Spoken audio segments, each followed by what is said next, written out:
Dr. Weiss, and welcome to the GI Health Summit. Thank you so much for being here. Hello, thank you for having me. It is my pleasure. Dr. Weiss, what does farming have to do with gut health? Everything. Everything. You know, I think probably from the onset, perhaps, I think people probably get a good feeling when they find out that our medical practice is in the middle of a farm, but maybe the direct connections are not exactly obvious. And if I can best state that direct connection, it's that, you know, we have, my practice is in the middle of this 300-year-old working farm, which is about an hour west of Manhattan in northern New Jersey. It's called Ethos Farm. And we, on this farm, we have restored and continue to restore the soils. And we see our main job on this farm as not growing food, we see it as growing soil organisms. We see our primary project as growing and rehabilitating and restoring the microbiome of the soil. And then that is transmitted to the food we grow and to human health and to the human microbiome. So it makes a difference where your food is grown.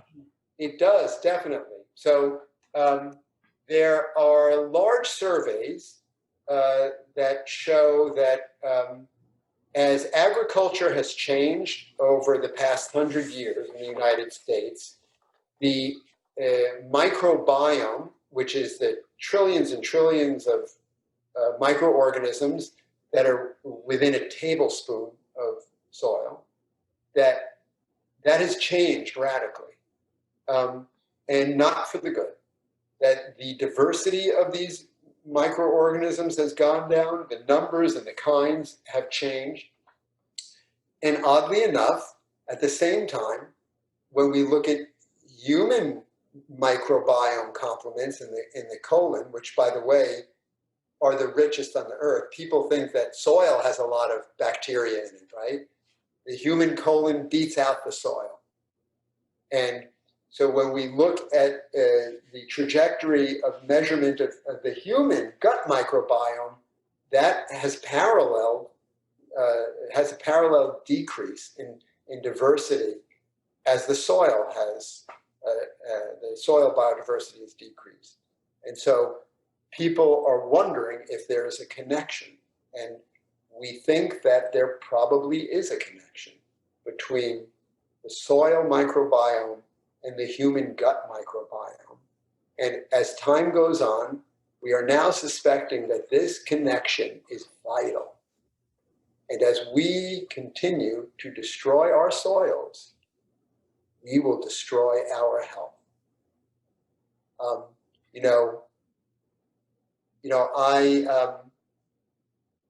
I'm always thinking of that old saying, from dust to dust, right?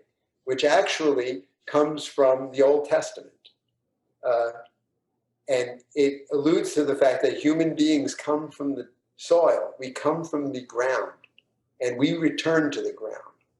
And one of my favorite figures that I've learned tremendous amounts from was a man by the name of Sir Albert Howard.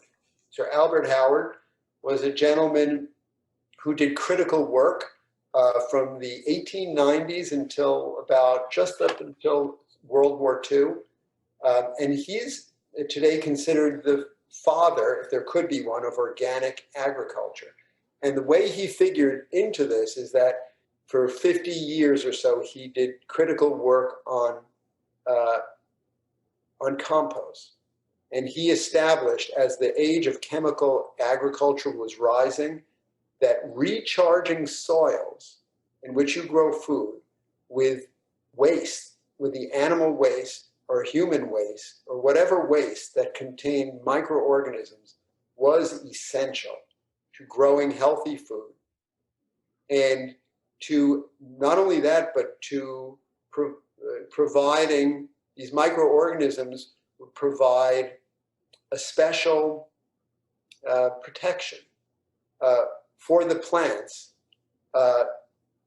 in as far as disease resistance, so that you would not need chemicals like pesticides or insecticides to spray on these plants, because they derived some sort of power from these microorganisms, the power to defend themselves and to fight back diseases.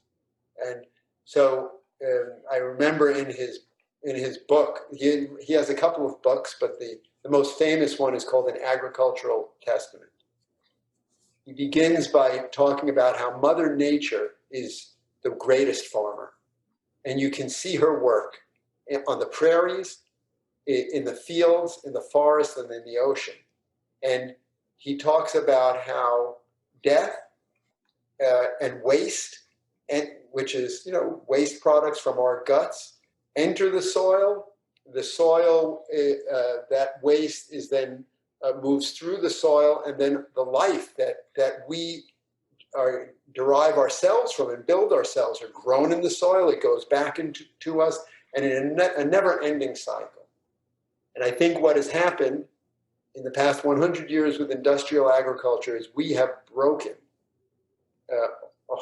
in many senses, almost irrevocably, that cycle, that death-life cycle. And we must always use that waste to supercharge. Remember what is coming out of us and out of our GI tract. It's fecal material that is filled with microorganisms. It must be returned to the soil. And there's a link between that living loop of the soil and the human gut and other animals and other plants. We're all connected through, almost like we have a super organism. It's like the soil and our guts are one organism, always exchanging molecules and bacteria and plasmids or pieces of DNA back and forth. That's the power of soil, and that's our connection to it through the microbiome. Wow. So if there seems to be a relationship between the diversity of the microbiome of the soil and that of our guts, how do we improve the health and the diversity of both? Well, because again, we come from the soil, we have to start with the soil. That's where we start. And that's why, about, when was it?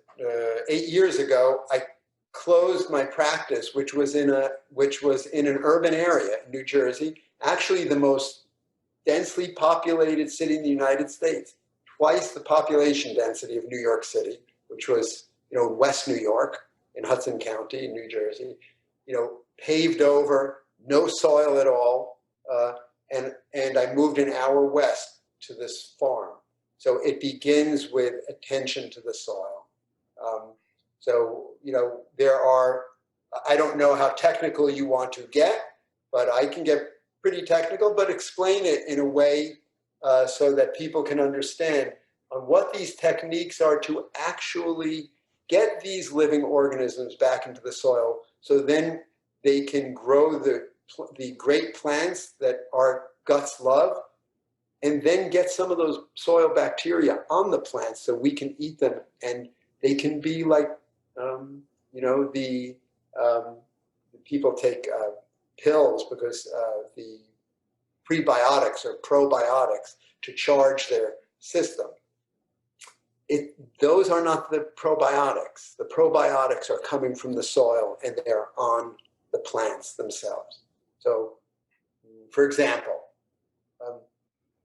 when I have somebody who I really want to help with probiotics, I don't tell them to take, go to the CVS and get a plastic bottle filled with white pills that come from a factory under sterile conditions.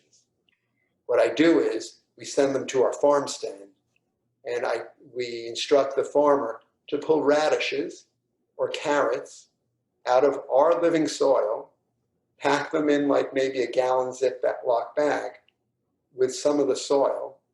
And so they're to keep this in their refrigerator in a dark, cool place, because these soil organisms don't want to be exposed to light. And then once a day, They pull out one of these root vegetables, don't cook it, don't wash it. I ask them to just manually wipe off the dirt so that they're getting supercharged by these soil organisms, and then eat the unpeeled radish or the carrot. You know, I know people may think that I am nuts and I'm going to cause, some kind of dysentery or cholera is going to sweep through New Jersey, but you have to remember, farmers have been doing this for thousands of years. We, people, when we're out in the field, we don't wash off the produce. We just pick it and we eat it. It's unwashed. Yeah, that's a specific proscription that we give to patients when we're concerned about maybe gut microbial disorganization. I know there are, just for those of us who are eating conventional produce versus organic or regeneratively grown produce, we already know that there is a completely different microbial community, an ecosystem on regeneratively grown produce versus that produce which is grown with biocides or pesticides, insecticides, fungicides, right? And you would expect that because these agents are killing life, microorganisms. For example, Roundup, for example, the chemical name is glyphosate, is one of the, probably the most common weed killer that is used in conventional agriculture to kill weeds. It was originally produced as an antibiotic when it was invented by the Japanese decades ago. So yes, we don't use it directly as an antibiotic, but it does kill bacteria in the soil. So any produce that is grown in fields with that chemical has a significantly negative impact on the soil life, and then it will have a significantly negative impact on our life and our guts. So, if you like, I can get into maybe the specifics of what we do to actually build up this soil life, because that's the secret to building up your gut microbiome. And by the way, these are things that you don't have to be a farmer to do it. You can do it at home in your garden. Okay, but you're okay at your garden. I was just going to say, not everybody has a garden. Most people go to the store and buy produce. So what do we do? Then what you do is you don't go to the store. Go to your local farmer's market and identify, because I'm a believer in sustainable supply chains and supporting local farmers, because we need this in this time. So identify a local farmer. I know in big cities, they always, and in towns even, we have farmers coming in for farmers market. And what you can do is you can interview the farmer and ask them what their methods are. If you hear the words regenerative, that means that they're doing a great job. Not necessarily organic, but regenerative, which means that the farmer, think about this. Farming is like a mining operation, right? You're taking soil. Remember I said we're connected to the soil, right? It has everything that we need in it. Our bodies are built out of the soil. When you grow things without being mindful, grow food from the soil, you plant stuff in the soil and then take it out. You harvest it and you walk off the field with all the nutrients of the soil. You must always be mindful of restoring it and putting those nutrients back. It's a hard job. And conventionally grown produce does not do that. It just keeps mining and mining and mining until after a few years, you can continue to grow stuff with the assistance of life support chemicals, putting natural gas in the soil, a lot of pesticides, insecticides. But what is delivered in the food stuff that's taken out of that field? And what happens to the person that's eating that? I think, doesn't have as good an effect as things that are coming from a restored or regenerative soil, where the soils have been regenerated intentionally. And the prime way to do that is by paying attention to the soil microbiome. So would you like to know specifically how you can do that? I would, and I'd also like to know, so you're saying that regenerative is not necessarily organic. Is organic necessarily regenerative? Because I've never seen that word on a package. I've seen organic on a package, but I've never seen. You're going to see it soon because it's coming. So, I'll give you just a little history. On our farm here, we partner with the Rodale Institute, which is in about 45 minutes northwest of us in Kutztown, Pennsylvania. Some of you may be familiar with Rodale because the Rodale Press, which came out of the Rodale Institute, was the publisher of Prevention Magazine for many years. I think they just sold it off. They jettisoned that publication maybe a year or two ago. But the Rodale Institute invented the word organic as it applies to food and agriculture. And what happened was the federal government, the USDA, approached Rodale in the 1980s and said, hey, we want to create procedures and a sort of a certification that we can certify this organic way of growing food so the customers know that they don't have dangerous chemicals on them and they're grown with these high standards. And that's where you see this USDA green circle, USDA certified, organic.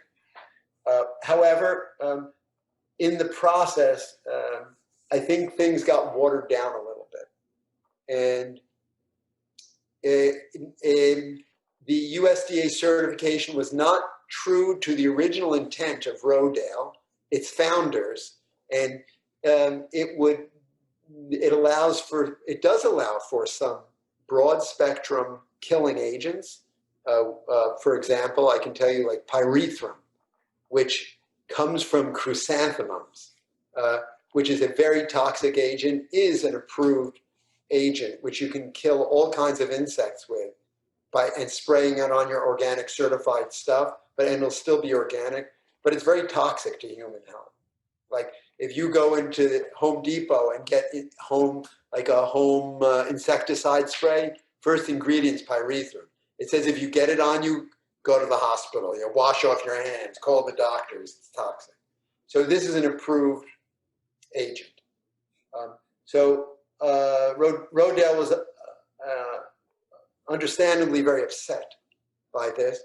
There are other things that have to do with organic certification too, which are not a recent thing. Was that which is organic? The core organic growers really did not like, and that was, for example, hydroponically grown produce now got the organic certification. In other words, just plants grown in water with some minerals and fertilizers can be certified organic. And philosophically, the true organic growers don't believe that that's wrong. And the reason why is because plants evolved over millions of years to be in soil, not in water. So they can't build themselves correctly to give health to us. The microorganisms that we just talked about are not in water. So at least the ones that should be with plants. So in any event, because of those reasons, Rodale now created, out of their terminology, which they sort of invented in the 1970s and 80s, the term regenerative. And that refers to that, what I just told you, that methods must be applied to the soil and the growing of food that regenerate and restore the milieu from which the food is coming.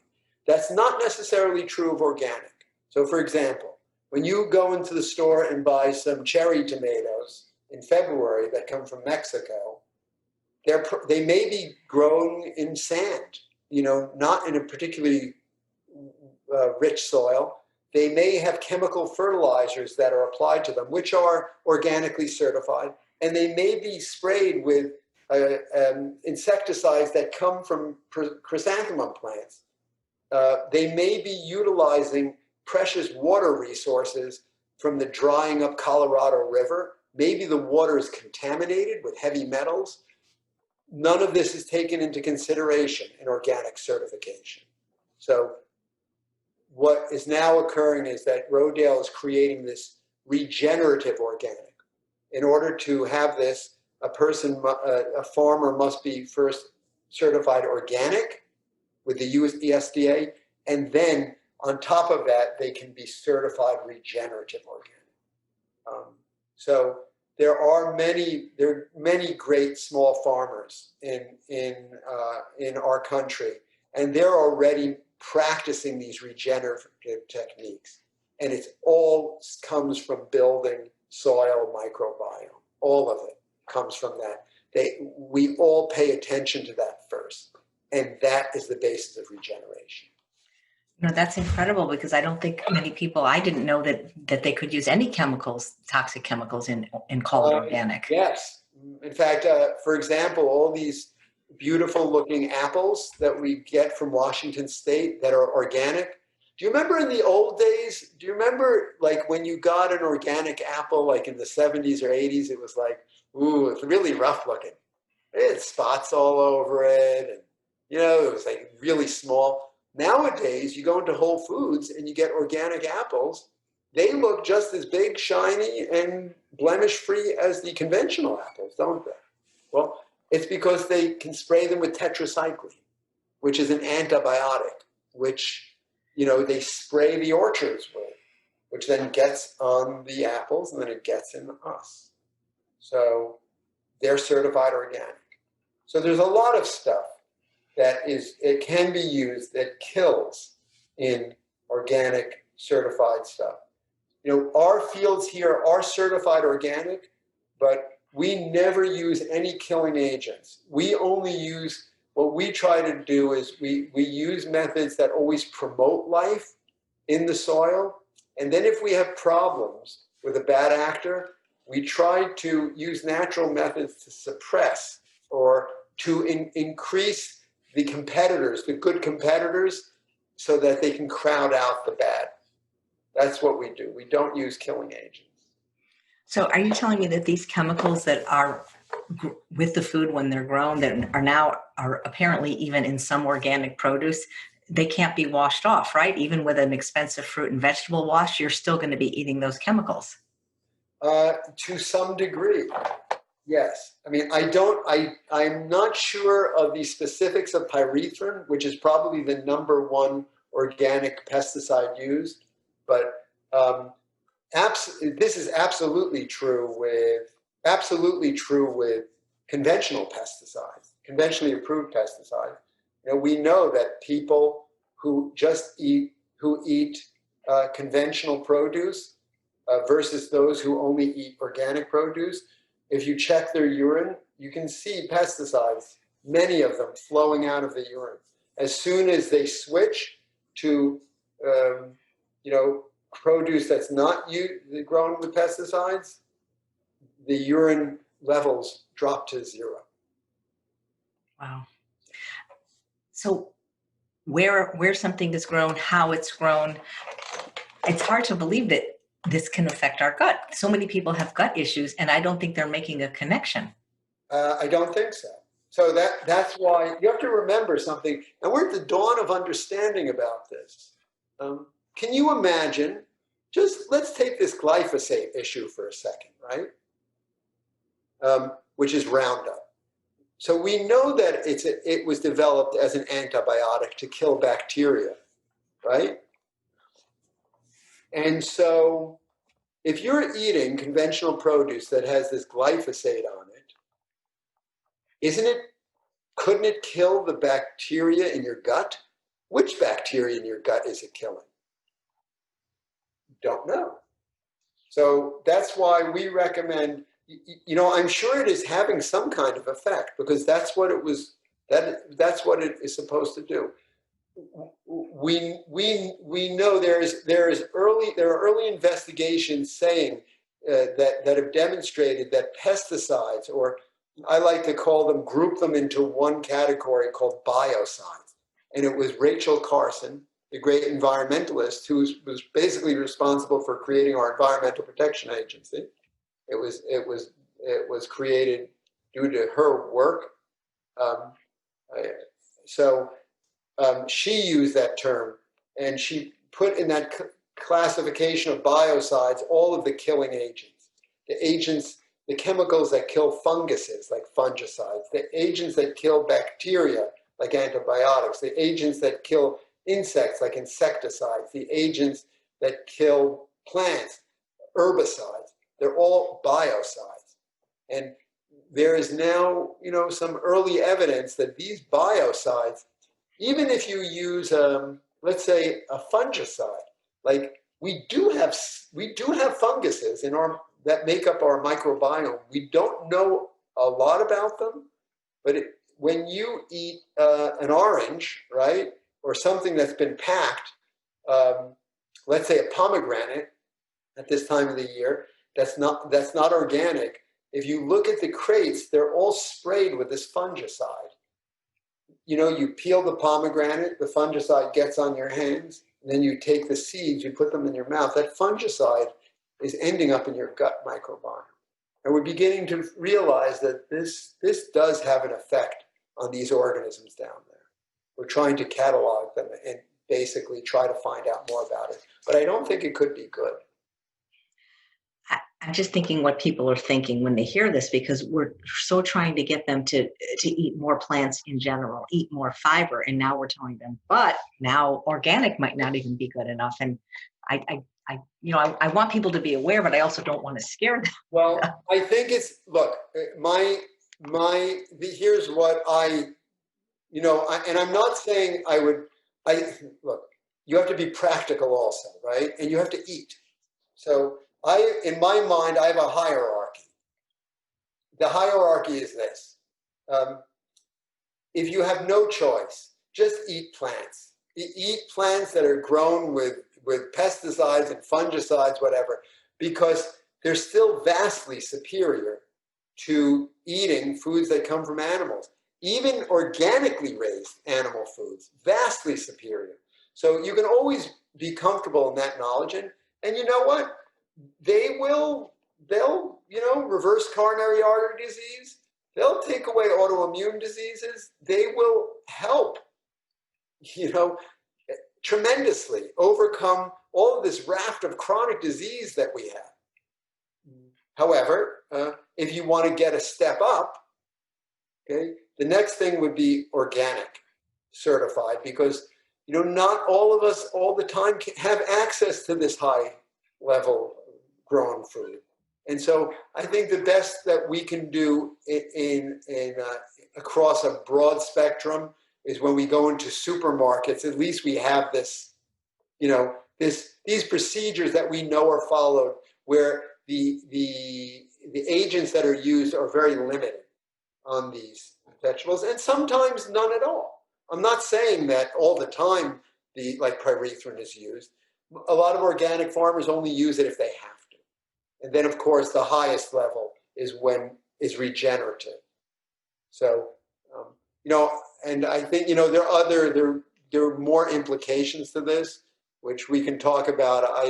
I view this as more important beyond ourselves in eating, because I see the choice of eating food that's grown without chemicals as being a decision that's being made for our children and grandchildren. Because as I noted before, when soil is mined and not restored or not regenerated through poor agricultural techniques, we're destroying the soil of the planet. We're losing our soil. The next generation or so will not have any food at all, no matter what it is, based on these practices. And of course, then there's the threatening issue of climate change. We now know that when this is the emergency that I'm talking about now.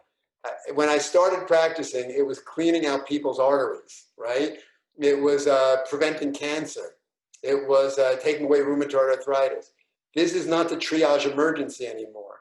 The triage emergency is planetary health and the carbon dioxide in the air and the extinction of species.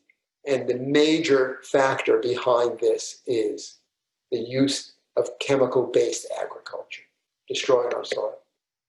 Soils, the Earth's soils emit 10 times the carbon into the atmosphere than all of the fossil fuels burned all over the world every year. So that's, in my mind, that's the best reason to take care of our soils and use these regenerative techniques. Thank you. I appreciate that you said that even if somebody can only have access or afford conventional produce, it's still better than organic animal products. And would you say it's also still better than organic processed food? Oh, absolutely. And absolutely. Oh, don't be fooled. Don't, if you go in and buy some organic blue corn tortilla chips with whatever, with canola oil on it, whatever, you are doing yourself great harm by eating that. It's better off to just go to the giant supermarket. I don't know what you have out there in California, Ralph's and just go get the regular produce.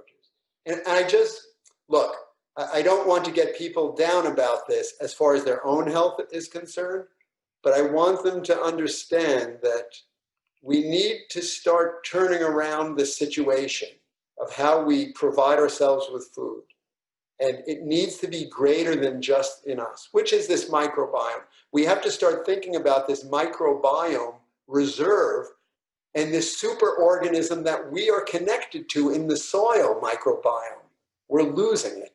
We have to think about that. What have you seen? People have to know you're not just a farmer, you're actually a medical doctor that sees patients. What have you seen in your patients in terms of gut health? Do you see a lot of problems there? Well, yeah, the ones who are sick who come to me, yes. Their primary problem is, when I was telling someone before, when I first started off as a plant-based doctor, and this is, before we started to understand better about what the gut microbiome is, I just thought, like about 20 years ago, oh, kale? Oh, just eat a lot of it because it's so strong, it's so powerful. Like I saw this happening with my father when he was reversing the size of his pancreatic tumor. And I didn't understand. I said, oh, it's because you're eating so much kale. And the kale is powerful, or you're eating so many lentils, and you're eating so much brown rice and seaweed. That's what's killing the cancer. And really, what it is that these whole plant foods were actually changing his microbiome and the gut microbiome. They were just feedstocks for the direct actors, which are the microbiome, which was catalyzing his health. So when we see people coming into the practice with all these health issues like obesity and high blood pressure and coronary artery disease and diabetes, because it's a primary care practice, we see everything. We see all these things, multiple sclerosis. By definition, they have a dysfunctional and disarranged gut microbiome. So we know as soon as you eat plants, and by the way, it can be conventional plants, we tell people that they should eat well-raised plants because of everything I said. But if you came in eating a standard American diet and you just started eating lentils, legumes, starchy roots and vegetables and fruits and seeds and nuts, well, hey, you would change your gut microbiome in a couple of days, and you would start to see your diseases abating. So, yeah, absolutely. We see it across the board. That's great. Do you have any patients that are already plant-based that come to you with some of these GI issues? We do. I would say about half of the people we see coming to our practice don't know really what a whole food plant-based diet is. And about half are vegan. They're vegan for reasons of like compassion or animal rights. And they eat, a lot of them eat a very processed and unhealthy plant diet. And then some of them come who are already, they eat either a whole plant forward or a plant-based diet of whole plant foods, but they're not, I find that they're not, it's not optimized. They may be eating too many calories, or they're eating too many dense, calorie-dense foods. They're not eating enough vegetables. They're not eating enough greens. So we try to help them in this regard and help to get them on track. And then, yes, they do. Like we'll see people, and we talked about this, I think at your last summit, maybe, a common story is, yes, someone is overweight, they want to lose weight, they start eating a whole plant food diet. And, they will lose weight precipitously at first, but then they level out. And then, then they have to maybe refine themselves some more, and then change their gut microbiome even more, and refine it and tune it, and then, then they'll get further gains. Why are those vegetables so powerful for this, especially the greens? Are you saying to recharge our gut microbiome? Yep. Well, we're trying to find that out. I can give you, we know one thing, like we're trying to find this out. We know that, for example, there are specific molecules in specific plants that do specific things to specific bacteria in our gut. But we're at the dawn of understanding this. We know, for example, if you take the cruciferous family, right? And that's the turnips, the broccoli, the kale, the cauliflower, so on and so forth, Brussels sprout. We know that there's a specific molecule that is only in those plants. Beets are very good for you, but they're not in beets. Lentils are very good for you. That molecule is not in those. Blueberries are very good, but it's not in there. They're only in those specific family, and that molecule is responsible for turning on a receptor in our lymphocytes in our gut that does something we're trying to still figuring out with the relationship of the bacteria that are in our gut. So, and we know that if you do not eat an adequate complement of these dark leafy things that I told you about, the cruciferous vegetables, your immune system probably will be subpar. You actually need these things in enough doses to actually give yourself a fantastically operating immune system. So that's one example. We know that plants, there are tens of thousands of these special molecules in the range of whole plant foods, maybe 60 to 90,000 of them. So far, we only know about 4,000 or 5,000 of them. They're called phytochemicals or phytonutrients.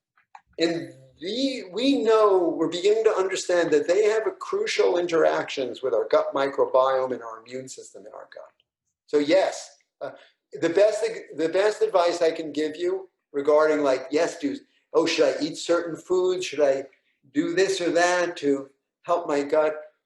As the great Colin Campbell once talked about, the symphony.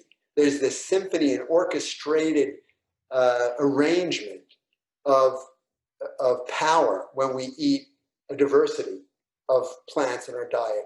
Be diverse.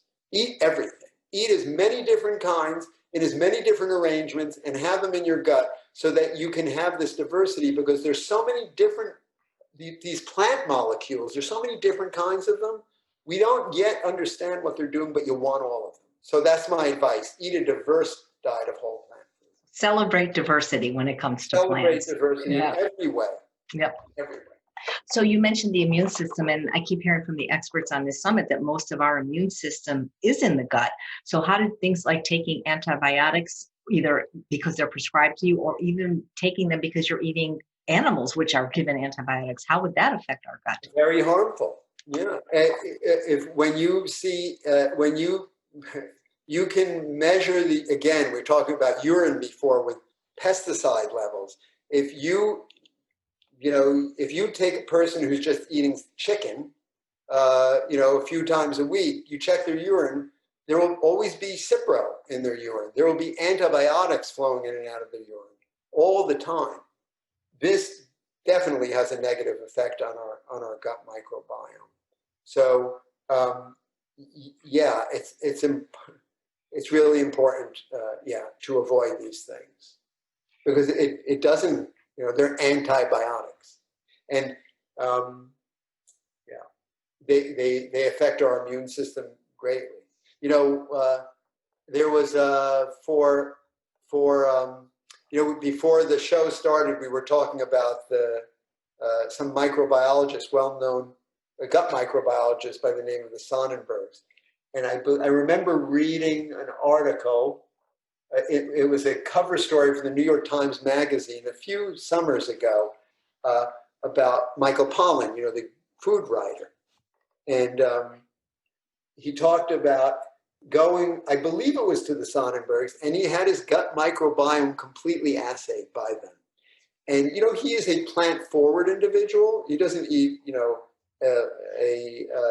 he doesn't eat a diet specifically limited to only plants, but he eats mostly plants.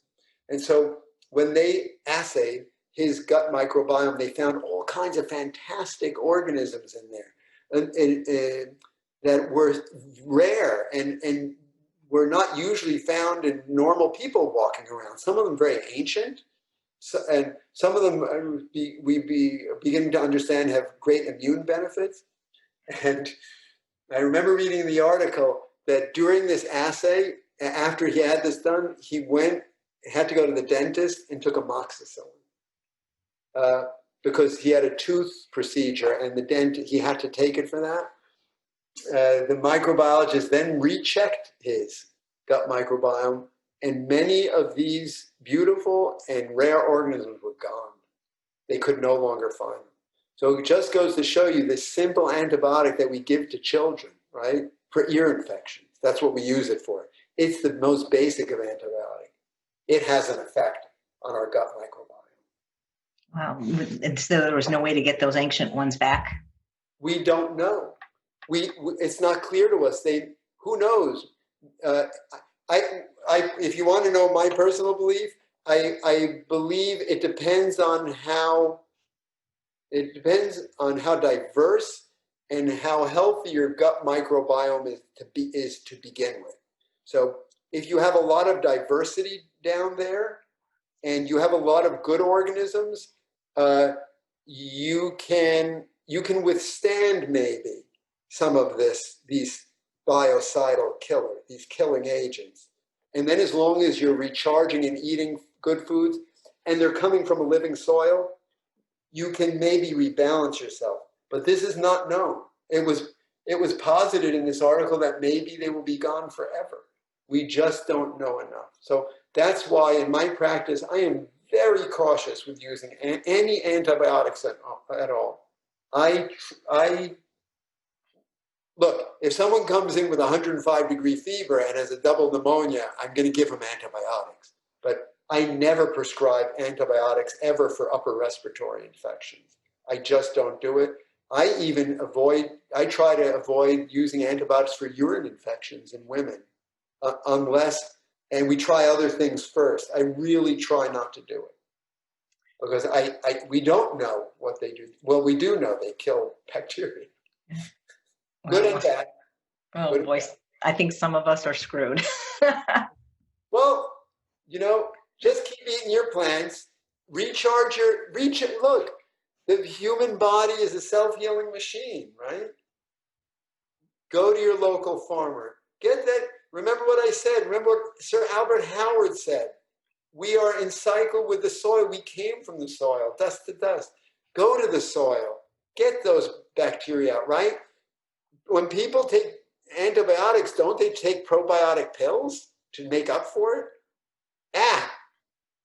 Go to your farmer who has a good soil.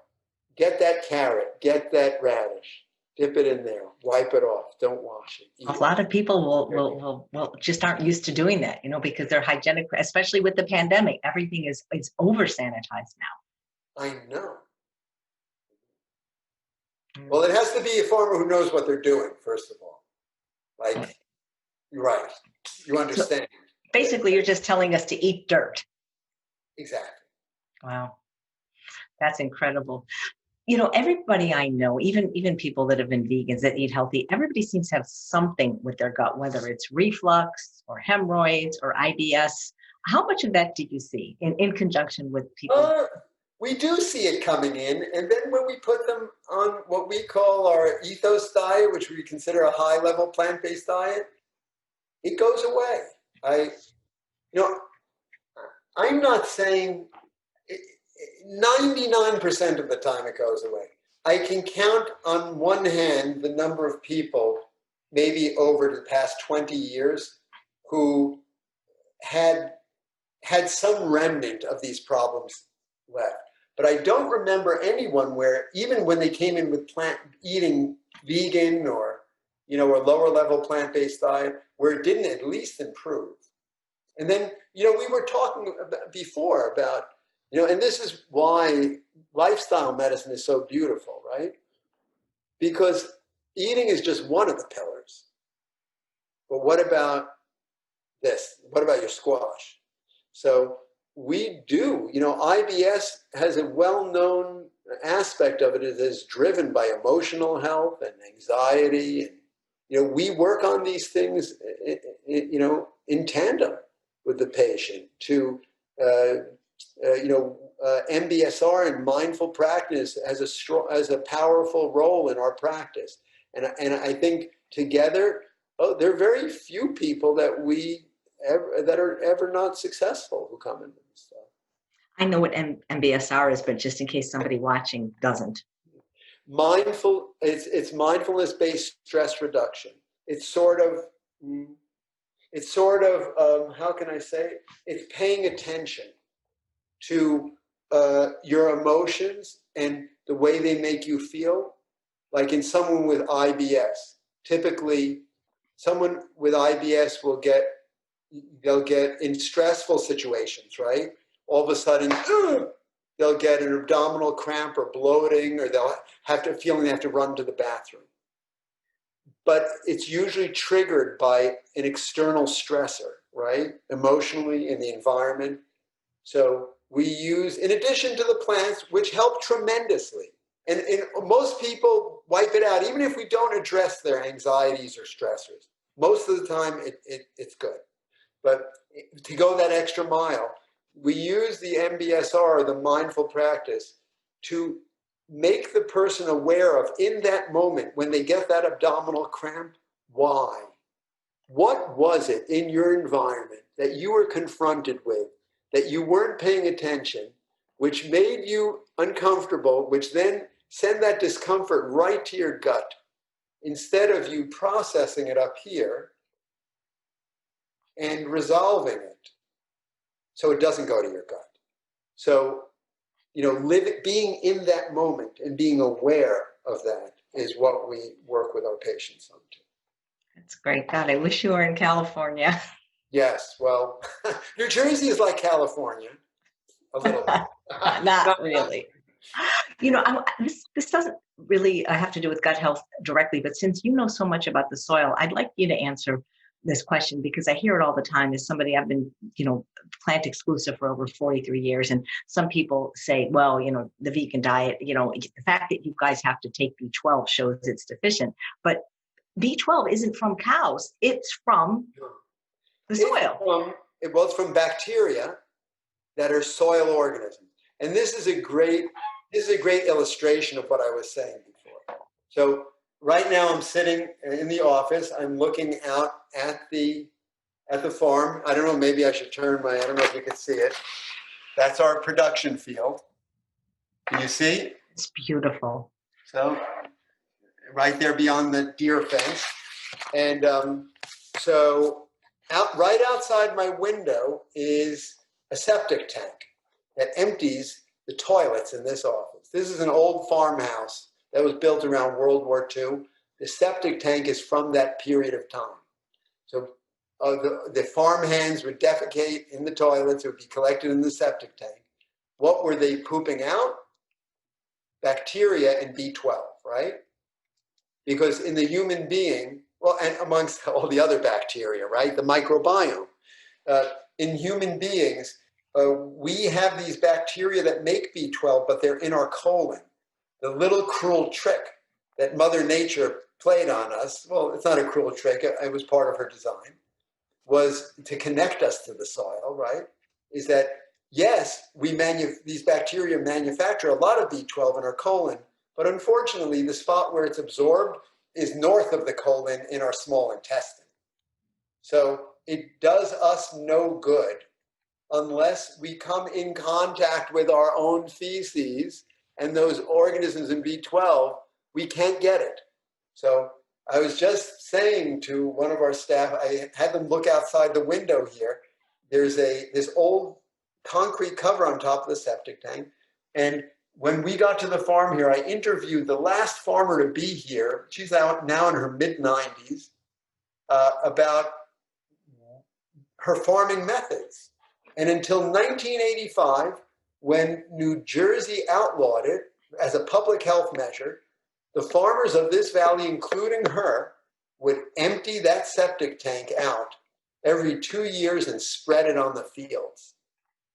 In other words, Sir Albert Howard again, right? Closing that cycle, creating that superorganism of the human microbiome, recharging the soil, and then her growing food in it and giving it back to the human beings. With B12, right? It's been broken. So we don't have access to B12 anymore.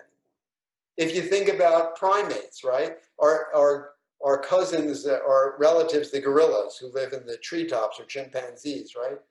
They don't wash their hands. They're slinging poop at each other, right? They have poop on their hands, and then they eat. They're eating B12. They don't take B12 supplements. But, we wash our hands, which is a good thing, usually. Which is a good thing. But we need to restore those connections, and we need to become one with that soil again. And in the meantime, please take B12 to all of your listeners. I don't care what kind of soil you're eating from. Don't take a chance with that, because it can have horrific outcomes if you are deficient in that. Just take it every day. What do you recommend, like 1,000 micrograms? No, I know people have all different kinds of ideas. I know some people recommend taking it once a week. I like taking it once every day, because I think that, I don't know, it's easier to remember sometimes taking something every day than it is periodically. I feel the same way, and so do I, just for that reason, because then I don't have to remember what day I took it. Exactly. You just take it every day. It's like a routine, like you're brushing your teeth. And I tell people, if you still can't do it like that, just take your little bottle, rubber band, and strap it to your toothbrush. So every time you brush your teeth, you'll remember, I can't brush my teeth without taking it. And I've noticed, I check these levels in my patients routinely. I've noticed that 500 micrograms in the average patient every day is a great dose. It usually gets them to be close to 1,000, I would say in the high 100s, somewhere between, in the average patient, maybe somewhere between 600 to 800 to 900. Yeah. Once in a while, we find that may be insufficient, and I have to give them 1,000 micrograms. Yeah. I think the older a person is too, you have to remember, because we've abused our guts so much, there's an important factor called intrinsic factor, which our stomach makes. And this factor makes it easy for us to absorb B12 in our intestine, in our ileum. And as we abuse our stomach linings, sort of our stomach becomes, it decreases in its ability to create this intrinsic factor, and then you don't absorb as much B12. So those people may need some more. So those people I give like 1,000, but usually not 500, I would say. When you say abuse our stomach linings, could you be more specific? Because I'm curious how you feel about things like that. Our plant-based brethren that drink alcohol every day, right? Alcohol is extremely toxic to the stomach lining. It's a toxin for everything, every cell in our body, but it causes gastritis when you drink it. That's one example. you know, eating, eating processed foods and all kinds of other non-whole plant foods cause problems in our stomach. You could argue that drinking coffee causes problems in our stomach. There's a lot of research that shows that. So, yeah. But I think taking NSAIDs, like drugs, that's a big one. That's a problem. Alcohol. There's a known entity in the elderly which is called achlorhydria, which basically their stomach just peters out in its ability to even create stomach acid to dissolve your food in. And it's not uncommon in the elderly. It's after years and years of dietary abuse. One of the things that I was very surprised to hear when we surveyed people from the last summit, what they needed help with in transitioning to a plant-based diet, was that despite being vegan and even whole food vegan for many years, they still suffered from constipation. Have you seen that at all? People that are eating what we all the time. They're not eating the right kind of whole plant food diet. I have never, Chef AJ, I've seen a lot of constipation in my life. I was counting the other day, perhaps I've seen, because I've been working, I'm a working doctor. I'm not a lecturing doctor.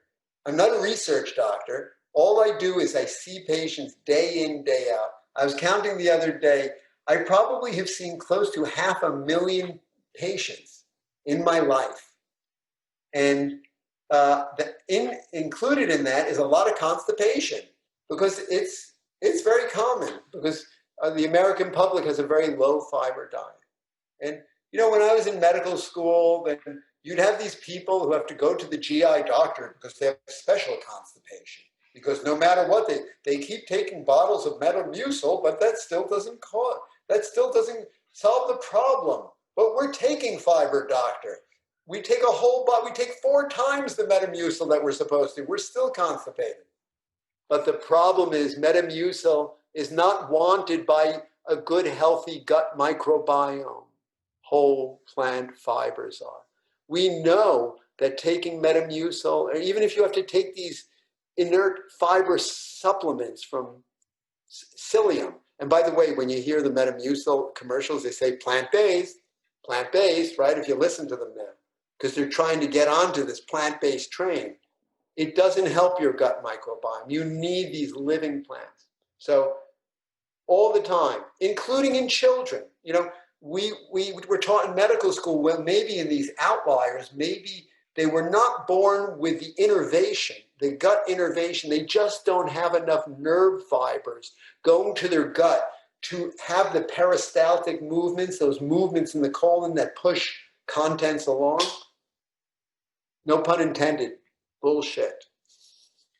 I don't think that's the problem.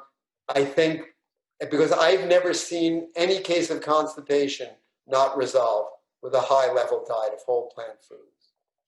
Now, that you have to remember, that means getting rid of emulsifiers, getting rid of processed all kinds of food additives that disrupts the mucus layer that's between the gut microbiome and that absorptive surface. It means a diet of whole plant foods. Now, look, I don't know everything in the world. Maybe there is someone out there with, was born without enough nerves in the colon, but I've not had the, chance to meet that person. Thanks for mentioning emulsifiers, because that's where I first learned about them, through one of the other experts in this summit, Dr. Janice Lasser, who talked about how certain plant milks have these, and I stopped using them immediately. Absolutely. Yeah. Look, plant-based people, right? Vegans like to eat dark chocolate, right? With soy lecithin, right? If you go to Trader Joe's, every single dark chocolate has soy lecithin in it. It's a common additive, emulsifier. What about all the diet sodas, right, that people drink who are vegan? They affect that mucus layer. So, yeah, there's a lot of stuff that is not necessarily animal foods, but they're processed chemicals, and they affect our gut microbiome. That makes sense, and thanks for bringing them up to us. So, Dr. Weiss, what is the truth about GI health? You know, the truth about GI health is, first of all, you should relax. I know that maybe your head is blown up because I was telling you, oh my God, you have to only eat these precious things and you know whatever you can. I'm going to have nothing to eat now. I'm going to destroy my gut microbiome. But remember that hierarchy. As long as you eat, if you're eating animal foods and processed foods, get off them. Just eat whole plant foods. That's the first step. And if you do that, you're doing amazing things for yourself and you're going to be healthy. You're going to be healthy. If you want to go the extra step, and you will as time goes on, because you pay so much attention, you're so, right? People who eat plants are so mindful. You're paying so much attention to what you're doing. You want to do that extra little thing for yourself. So maybe you could then maybe get some plants that are not served with a dose of poison on the side. It's like, it makes sense to me. And then lastly, maybe you could eat those plants without the poison, knowing that you will preserve the earth for our children and grandchildren. So that's how I would end in my comments to you. Don't sweat it. Just think about these things. Let them percolate and eat plants. Eat plants. I love that. What's good for the earth is good for the microbiome. Thank you so much, Dr. Weiss. My pleasure.